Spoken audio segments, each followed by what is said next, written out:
প্রশ্ন ১। হরপ্পা সভ্যতার পতনের জন্য বন্যাকে দায়ী করেছেন? উত্তর ক অর্থাৎ এস.আর. রাও। প্রশ্ন ২। ঋগ্বেদে যার উল্লেখ নেই? উত্তর গ অর্থাৎ নিবি। প্রশ্ন ৩। মহাবীর যে বংশে জন্মগ্রহণ করেন? উত্তর খ অর্থাৎ জ্ঞাতি বংশে।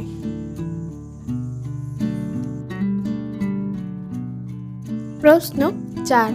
অশোকে যে লেখে ব্রাহ্মী হরফ ব্যবহার করা হয়নি? উত্তর গ অর্থাৎ শাহবাজ গড়ি।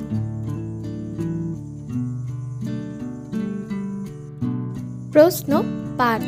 অর্থশাস্ত্রের প্রথম ইংরেজি অনুবাদ প্রকাশিত হয়?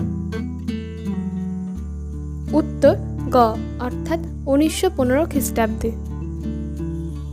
প্রশ্ন ৬। আলেকজান্ডারের ভারত আক্রমণকালে যে রাজ্যে দুজন রাজা একসঙ্গে রাজকার্য পরিচালনা করতেন? উত্তর ক অর্থাৎ পট্টল। প্রশ্ন ৭। ভানুমতি শীর্ষক টিকা গ্রন্থটি রচনা করেন? উত্তর খ অর্থাৎ চক্রপাণি দত্ত।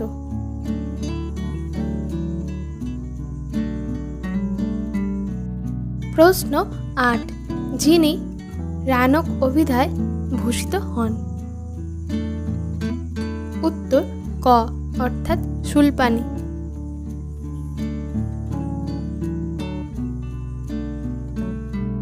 প্রশ্ন ৯।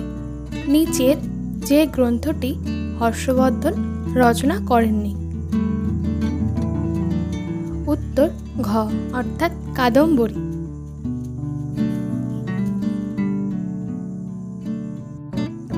প্রশ্ন ১০। সিংহলরাজ মেঘবর্ণ যে গুপ্ত রাজার কাছে দূত প্রেরণ করেন? উত্তর ক অর্থাৎ সমুদ্রগুপ্ত। প্রশ্ন ১১।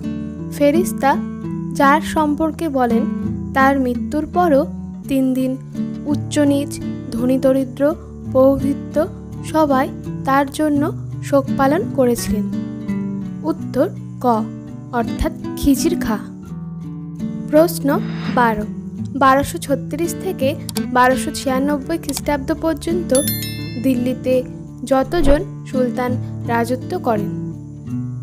উত্তর গ অর্থাৎ ৮ জন। প্রশ্ন ১৩। মা হুয়ান যার সময় বাংলায় আসেন? উত্তর ক অর্থাৎ গিয়াসউদ্দিন আজম শাহ। প্রশ্ন ১৪।